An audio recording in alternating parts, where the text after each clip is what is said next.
নমস্কার, কেমন আছেন? ইডলি ধোসা খেতে এখন সবারই ভালো লাগে, কিন্তু ইডলি ধোসার পুরো প্রিপারেশনটা করতে বেশ সময় লেগে যায়। তাড়াতাড়ির সময় অনেক সময়ই আর সাম্বার করে ওঠা হয় না। তাই আমি সাম্বারের জন্য একটা প্রিমিক্স রেডি করলাম।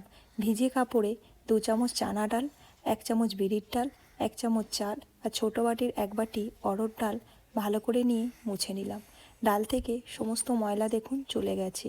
সময় থাকলে ধুয়ে রোদ্দুরে শুকিয়েও নিতে পারেন। এরপরে ওই সমস্ত কিছু কড়াইতে দিয়ে ভালো করে 5-7 মিনিট নেড়ে নিন।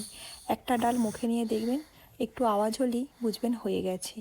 এরপরে কড়াইতে দিয়ে দিন 10-12টার মতো কারি পাতা, সঙ্গে দিয়ে দিন 3 চামচ ধনে, 1 চামচ সর্ষে আর একটা ছোটো চামচের 4/1 ভাগ মেথি দানা, আর দিয়ে দিন বেশ কিছুটা তেঁতুল। অবশ্যই খেয়াল রাখবেন তেঁতুলে যেন বীজ না থাকে। এই সমস্ত কিছু দিয়ে আবার 2-3 মিনিটের মতো ভালো করে নেড়ে চেড়ে নিন।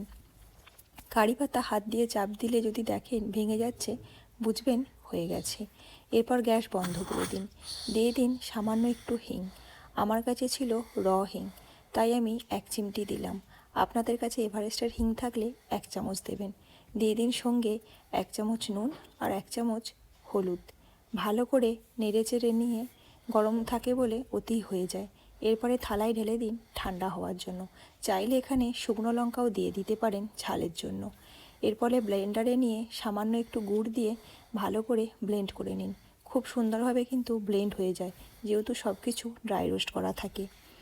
তড়কা দেওয়ারও একটা ঝামেলা থাকে, তাই একেবারে তড়কাও আমি লাগিয়ে নিই। কড়াইতে তেল, সর্ষে, শুকনো লঙ্কা আর কারি পাতার ফোড়ন দিয়ে ওই প্রিমিক্সটা ঢেলে ভালো করে নেড়ে চেড়ে নিই। এয়ারটাইট কন্টেনারে প্রায় 1 মাসের মতো খুব ভালো থাকে। এরপর যখন সাম্বার বানাবেন, শুধু কড়াইতে তেল দিন আর আপনার পছন্দ মতো সমস্ত রকম সবজি দিয়ে ভালো করে নেড়ে চেড়ে নিন ঢাকা দিয়ে দিয়ে। ওপর থেকে দিয়ে দিন বেশ কিছুটা পরিমাণ মতো নুন। এবার ওই প্রিমিক্স ছোটো বাটির 1 বাটির মতো শুকনো অবস্থায় দিয়ে ভালো করে নেড়ে চেড়ে নিন। তারপরে দিয়ে দিন গরম জল। এতে আপনার 5-6 জনের সাম্বার আরামসে তৈরি হয়ে যাবে। ব্যাস, তাড়াতাড়ির সময় ঝটপট রেডি গরম গরম সুস্বাদু tasty restaurant style sambar, dosa বা ইডলির সাথে কিন্তু খুব ভালো লাগে। তাড়াতাড়ির সময় আপনাদের সময় বাঁচাতে আপনারাও চেষ্টা করে দেখতে পারেন।